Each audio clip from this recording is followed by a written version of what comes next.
rahini odunganda arinokiti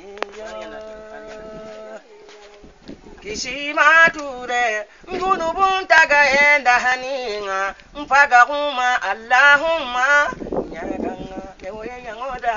ya mawla ya gare salle da sume ken kani maniya agan kisindini semballai adangina manangiti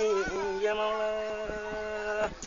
hinon koto hadamantu kilumbono dunia di Allahumma nyagana ne woya nyangoda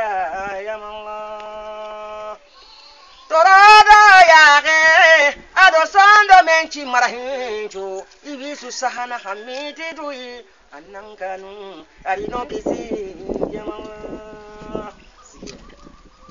angkana basi banada ke kahay kita basi banada Muhammadu basi banada kasuroro basi banada nati mamora mammo maike basi banada Hamidu basi banada Mutairu basi banada Najiru basi banada Bashiru basi banada Haimadu basi banada Nuru basi banada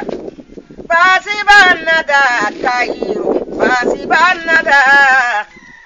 banada Kashim basi banada Haimada basi banada Mutairu basi banada mallono asigita basi banada Tahiru basi banada Mahamudu basi banada Nuru basi banada Hamidu basi banada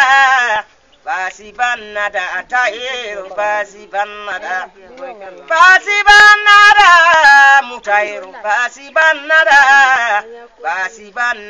Hamidu basi banada Tahiru basi banada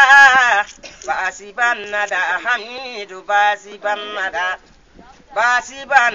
Haimada basi banada Tahiru basi banada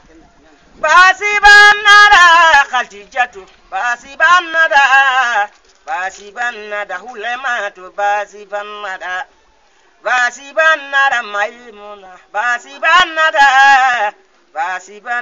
Uruqiyya basi banada Minata basi banada Tahiru basi banada Haimada basi banada Haimadu basi banada Yeberero garagati anna bilang ke fainga illen halle maka itu gunoro bega kumeni yere inkeranta idangini kane maka Jibiriru tadange annan kinyano agadan kembe kribundo maka Ifare nkatadangan ituro koto mona kinyedo meihoro mama Magarimbane toko kunneke kampaton tuka matiride maka Ijibiriru tadangan kempemene bane sugodi sigirawa maka Bane suran tadangini sigirabe agatam magalange ankempa maka Nkera sigiram pa ikonga kinye dangon tagalatu ontinta maka Farenda tiringi hajungare ati wajopini dangini kane maka Idani sukoni ndangana kinyai innanya kenchu sironde maka